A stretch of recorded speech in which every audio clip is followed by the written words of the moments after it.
ಪ್ರಧಾನಿ ನರೇಂದ್ರ ಮೋದಿ ಅವರು ಇಂದು ಐಐಟಿ ದೆಹಲಿಯ 57ನೇ ಘಟಿಕೋತ್ಸವವನ್ನು ಉದ್ದೇಶಿಸಿ ಭಾಷಣ ಮಾಡಲಿದ್ದಾರೆ.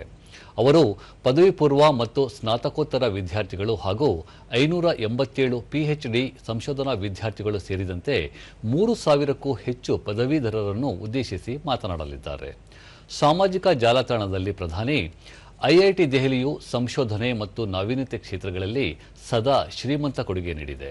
ಈ ಪ್ರತಿಷ್ಠಿತ ಸಂಸ್ಥೆಯ ವಿದ್ಯಾರ್ಥಿಗಳು ಮತ್ತು ಶಿಕ್ಷಕರೊಂದಿಗೆ ಬೆರೆಯಲು ಕಾತುರನಾಗಿದ್ದೇನೆ ಎಂದು ತಿಳಿಸಿದ್ದಾರೆ.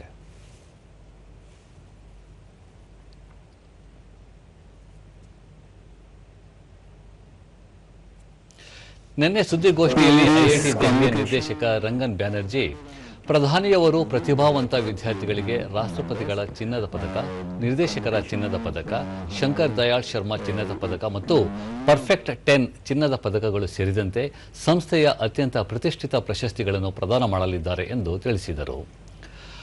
ಐಐಟಿ ದೆಹಲಿಯ ಸೋನಿಪತ್ ಕ್ಯಾಂಪಸ್ನಲ್ಲಿ ಸ್ಥಾಪಿಸಲಾದ ಕೃತಕ ಬುದ್ಧಿಮತ್ತೆ ಆಧಾರಿತ ಉನ್ನತ ಕಾರ್ಯಕ್ಷಮತೆಯ ಸೂಪರ್ ಕಂಪ್ಯೂಟಿಂಗ್ ಸೌಲಭ್ಯವಾದ ಪರಂ ಪ್ರಜ್ಞಾ ಅನ್ನು ಪ್ರಧಾನಿಯವರು ವರ್ಚುವಲ್ ಆಗಿ ಉದ್ಘಾಟಿಸಲಿದ್ದಾರೆ ಎಂದು ಹೇಳಿದರು. सभी रिसर्चर्स है जो IIT दिल्ली की तो 60% we will be using, 40% it will be available to everyone.